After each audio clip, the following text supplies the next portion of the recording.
The Foreword. Foreign journalists frequently come to see me. I am wary of them, torn as I am between my desire to speak to them freely and the fear of putting weapons into the hands of interviewers whose attitude towards France I do not know. During these encounters, I tend to be on my guard. That particular morning, the young Jew who came to interview me on behalf of Tel Aviv Daily won me over from the first moment. Our conversation very quickly became more personal. Soon, I was sharing with him memories from the time of the occupation. It is not always the events that have touched us personally that affect us the most. I confided to my young visitor that nothing I had witnessed during that dark period had marked me as deeply as the image of cattle cars filled with the Jewish children at that Austerlitz train station. Yet, I did not even see them with my own eyes. It was my wife who described them to me, still under the shock of the horror she had felt. At that time, we knew nothing of the Nazis' extermination methods, and who could have imagined such things? But these lambs torn from their mothers, that was an outrage far beyond anything we could have thought possible. I believe that on that day, I first became aware of the mystery of the iniquity whose exposure marked the end of an era and the beginning of another. The dream conceived by Western man in the 18th century, whose dawn he thought he had glimpsed in 1789, and which, until August 2nd, 1914, had become stronger with the advent of the Enlightenment and scientific discoveries. That dream finally vanished for me before those trainloads of small children. And yet, I was still thousands of miles away from imagining that these children were destined to feed the gas chambers and crematoria. This, then, was what I probably told the journalist. And when I said with a sigh, "I have thought of these children so many times," he told me I was one of them. He was one of them. He had seen his mother, a beloved sister, and most of his family except his father and two other sisters disappear in a furnace fueled by living creatures. As for his father, the boy had to witness his martyrdom day after day, and finally his agony and death. And what a death! The circumstances of it are narrated in this book, and I shall allow readers, who should be as numerous as those reading the diary of Anne Frank, to discover for themselves as well by what miracle the child himself escaped. I maintain, therefore, that this personal record, coming as it does after so many others and describing an abomination such as we might have thought no longer had any secrets for us, is different, distinct, and unique nevertheless. The fate of the Jews of the small town in Transylvania called Siget, their blindness as they confronted a destiny from which they would still have had time to flee, the inconceivable passivity with which they surrendered to it, deaf to the warnings and pleas of a witness who, having escaped the massacre, relates to them what he has seen with his own eyes, but they refuse to believe him and call him a madman. This set of circumstances would surely have sufficed to inspire a book to which, I believe, no other can be compared. It is, however, another aspect of this extraordinary book that has held my attention.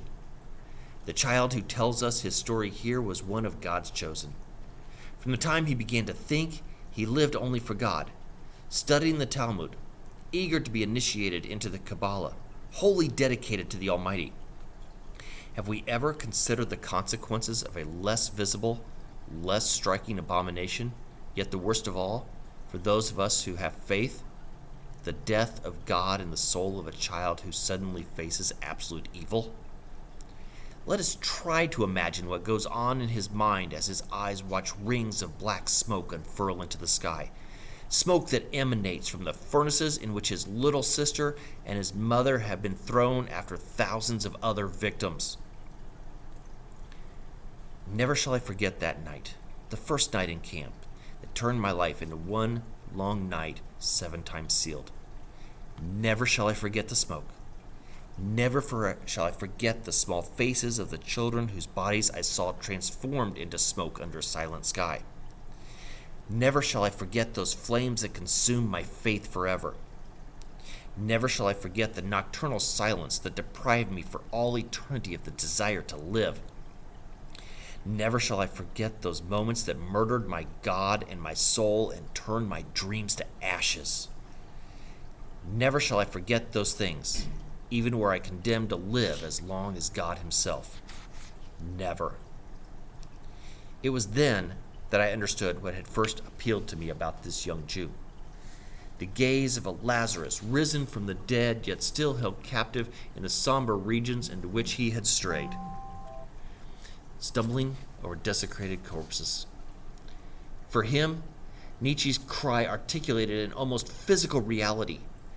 God is dead, the God of love, of gentleness, of consolation, the God of Abraham, Isaac, and Jacob had, under the watchful gaze of this child, vanished forever into the smoke of the human holocaust demanded by the race, the most voracious of all idols.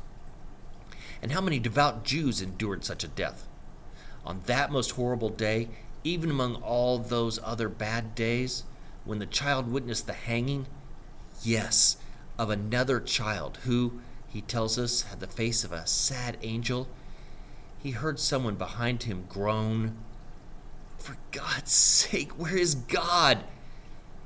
And from within me I heard a voice answer, "Where is he? This is where, hanging here from this gallows." On that last day of the Jewish year, the child is present at the solemn ceremony of Rosh Hashanah. He hears thousands of slaves cry out in unison, "Blessed be the Almighty!" Not so long ago, he too would have knelt down and with such worship, such awe, such love. But this day, he does not kneel. He stands. The human creature, humiliated and offended in ways that are inconceivable to the mind or the heart, defies the blind and the deaf divinity. I no longer pleaded for anything. I was no longer able to lament. On the contrary, I felt very strong. I was the accuser, God the accused. My eyes had opened and I was alone, terribly alone in a world without God, without man, without love or mercy. I was nothing but ashes now, but I felt myself to be stronger than this Almighty to whom my life had been bound for so long. In the midst of those men assembled for prayer, I felt like an observer, a stranger. And I, who believe that God is love, what answer was there to give my young interlocutor, whose dark eyes still held the reflection of the angelic sadness that appeared one day on the face of a hanged child? What did I say to him? Did I speak to him of that other Jew, this crucified brother who perhaps resembled him and whose cross conquered the world? Did I explain to him that what had been a stumbling block for his faith had become a cornerstone for mine? And that the connection between the cross and human suffering remains, in my view, the key to the unfathomable mystery in which the faith of his childhood was lost? And yet, Zion has risen up again out of the crematorium and the slaughterhouses. The Jewish nation has been resurrected from among its thousands of dead. It is they who have given it new life. We do not know the worth of one single drop of blood, one single tear. All is grace. If the Almighty is the Almighty, the last word for each of us belongs to Him. This is what I should have said to the Jewish child. But all I could do was embrace him and weep.